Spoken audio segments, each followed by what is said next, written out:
صحابي البايكر، صباح الفل عليكم. حلقه جديده والنهارده بنرد على اسئله الفلورز بتوعنا. الفلورز بتوعنا بيبعتوا لنا اسئله كتيره جدا، فقررنا ان احنا نعمل سيريس، نعمل سلسله نرد فيها على الاسئله بتاعتكم.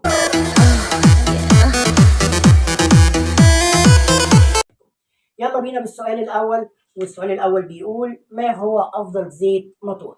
طبعا احنا عملنا حلقات كتيره جدا بنتكلم فيها على الزيوت، لكن بشكل عام افضل زيت وانسب زيت هو الزيت اللي بيقول عليه المانيوال، الزيت اللي بيقول لك عليه المصنع واللي مكتوب لك في الكتالوج. يعني الكتالوج بتاعك بيقول هنستخدم لزوجة 10 على 40، يبقى لازم نستخدم لزوجة 10 على 40. لكن بشكل عام افضل الانواع اللي موجوده في السوق هي ليكريمولي، ريبسول، موتل، ايني، كيكس.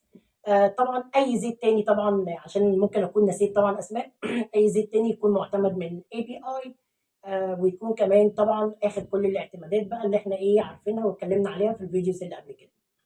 طيب السؤال التاني معانا بيقول: افضل زيت جير بوكس. طيب بشكل عام زيت الجير بوكس اللي هو زيت السي في تي او اللي هو زيت التروس، تمام. احنا بنستخدم زيت لزوجه 90 على 80 او لزوجه 85 على 140، اي حاجه فيهم، تمام. الاثنين واحد، مش هتلاقي فرق في الاداء كبير، بل بالعكس مش هتحس اصلا بفرق الاداء. وبرده طبعا لازم نرجع للمانيوال. طيب هتقول لي انا شخصيا بستخدم ايه؟ انا شخصيا بجيب العبوه الكبيره كده اللي هي من موبل، اللي هي عبوه كده لتر، خصوصا ان هي العبوه ديت موفره، سواء موفره في الحجم او كمان موفره في الفلوس.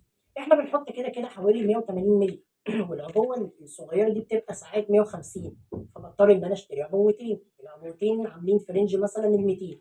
طب ما انا اشتري اللتر كامل اللي هو من شركه موبل دوت، وده هاي بيرفورمانس، حاجه فوق الوصف بصراحه. وتقريبا اللتر كامل عامل 200 جنيه، وهيقعد معاك مثلا حوالي سنه، هيقعد معاك حوالي بتاع ما يقارب مثلا 7 8 تغييرات. نروح للسؤال الثالث وبيقول: هل السكوتر ينفع يسافر؟ سؤال بتساله كتير. بشكل عام اي حاجه على عجلتين ينفع تسافر، لكن الاهم هل السكوتر دوت مستعد للسفر؟ وهل انت نفسك اهم حاجه مستعد بدنيا، ذهنيا، ماديا للسفر؟ حاسب الخطوات بتاعتك، حاسب المخاطر. هل انت مستعد ومعاك عدتك ومعاك قطع غيارك، مأمن نفسك ولا لا؟ لو انت واحد من الناس طبعا مشيك على السكوتر بتاعك ومروقه ومطمن وطبعا عامل له كل الصيانات اللازمه، طبعا تقدر ان انت تسافر وتريح في السكه كل شويه وتظبط زيتك طبعا وتظبط بنزينك والكلام ده كله.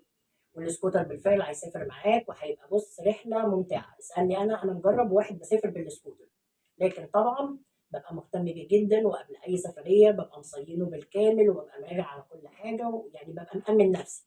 وكمان ببقى طالع معايا عده كده اللي هي ممكن تلحقني في الطوارئ، ومعايا طبعا بقى بوجي مثلا، فيوز، الحاجات الصغيره اللي ممكن تضرب مثلا مع السخونيه او الحراره او للطوارئ بشكل عام. نروح هنا بقى للسؤال الرابع، وده اكتر سؤال يا جماعه جالي في الكومنتس: مين افضل للشغل، السكوتر ولا الموتوسيكل؟ طيب بكل امانه الموتوسيكل افضل من السكوتر 100 مره في الشغل.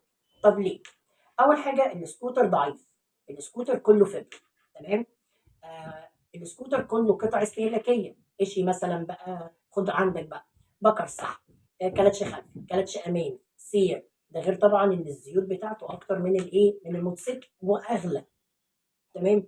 فاصبح ان بقى ان كل اللي انت هتكسبه من الشغل هيروح طبعا على على صيانه السكوتر وعلى قطع الغيار وهكذا وعلى الزيوت.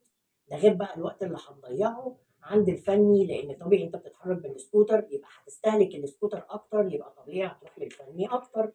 عكس بقى الموتوسيكل، الموتوسيكل في صيانته سهل جدا، دي اول حاجه. تاني حاجه قطع الاستهلاكيه قليله. تالت حاجه والاهم ان قطع غياره اصلا رخيصه. واكتر حاجه بقى يعني خلتني ان انا اقول لك ان الموتوسيكل فعليا احسن في الشغل 1000 مره، ان الموتوسيكل الجنط بتاعه كبير، المساعدين بتوعه اقوى، فهو ينفع في الطرق بتاعت مصر اللي هي الطرق اللي فيها مطبات واللي فيها طبعا نقر وحفر والكلام ده كله. عكس بقى السكوتر، يعني عكس السكوتر يعتبر نوعا ما مقارنه بالموتوسيكل، لا هو اضعف. مش بقول لك ان السكوتر ما ينفعش للشغل، لا هو ينفع للشغل في بعض الحالات، ان انت بتشتغل ساعتين ثلاثه في اليوم، بتروح توصل كام اوردر، الكلام دوت. انما ان انت تشتغل بيه بقى اوفر وتحمل ناس وتشتغل بيه بقى مسافات والكلام ده، فهو مش مخصص لكده. احنا النهارده ان شاء الله جاوبنا على يعني بعض الاسئله، حاولنا ان احنا نجمع اهمهم. لو عندك سؤال ما تنساش ان انت تكتبه في الكومنتس، ولو عجبتك السيريز الجديده ما تنساش كمان ان انت يعني تسبسكرايب القناه وتدعمنا. ارجو تكونوا استفدتم. شكرا يا شباب.